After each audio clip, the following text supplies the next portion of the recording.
Hey folks, I'm here with Jamie Koza, who's the owner of Dugout Bait and Tackle in Marietta, Georgia, and he's here with his pro staff. We're gonna do a little bit of winter bass fishing. Jamie, why don't you introduce your pro staff here?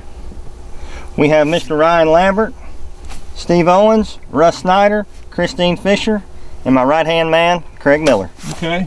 And the boats we're in, you're in one of the two boats that we have as the demo boats that people can come and test drive at your shop in Marietta. Yeah, so I'm in a PA 14 with a 1103, and it's got a foot control steering on it. I'm in the Outback with a 403 foot control steering. This thing's pretty fast. I'm not mad at it.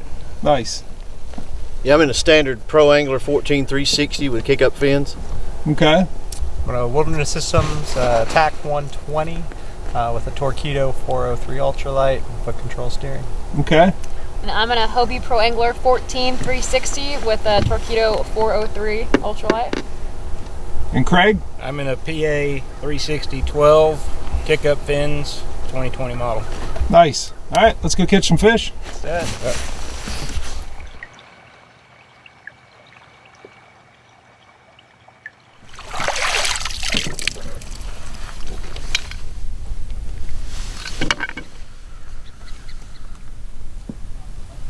So we're out here today. You know, it's early winter, cold water.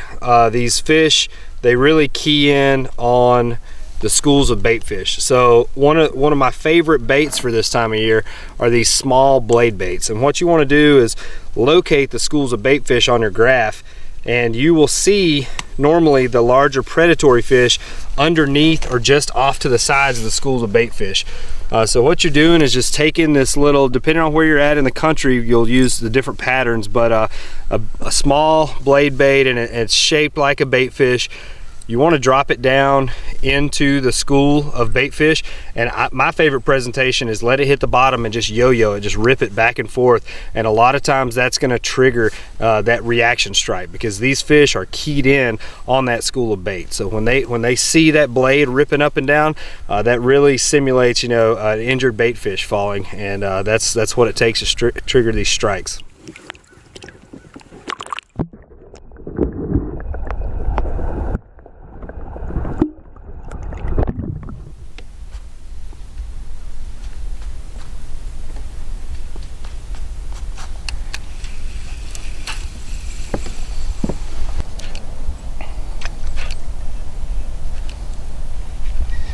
We got a school of crappie right here on live scope. You can see when we drop down, you can watch your bait fall. You can see it falling right there.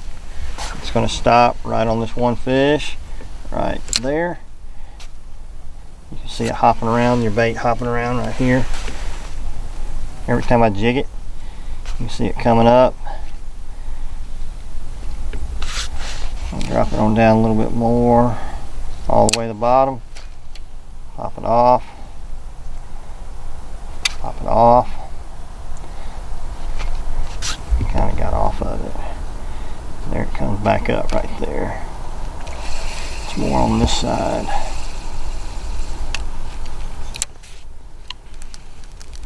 You see the bait falling. Stop on that one right there. One followed it to the bottom. So we got the transducer, the live scope transducer, the LS32 on this pole right over here, and we can just kind of twist it. When we twist it, you can see how it moves and where we're picking up on, pretty much on 180 degrees. So you can see where there's a brush pile right over here to the right of us, and then when you pan it more to the left, you lose it, and then we get into the ditch. There's nothing really much in the ditch. Pan back around to the brush pile, and there it is again. And it is actually about 3 o'clock from my bow.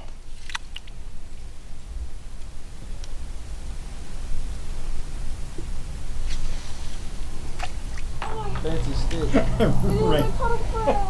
Hey, all right. Christine, quit molesting my fish. Trying to jinx it, but we're on them.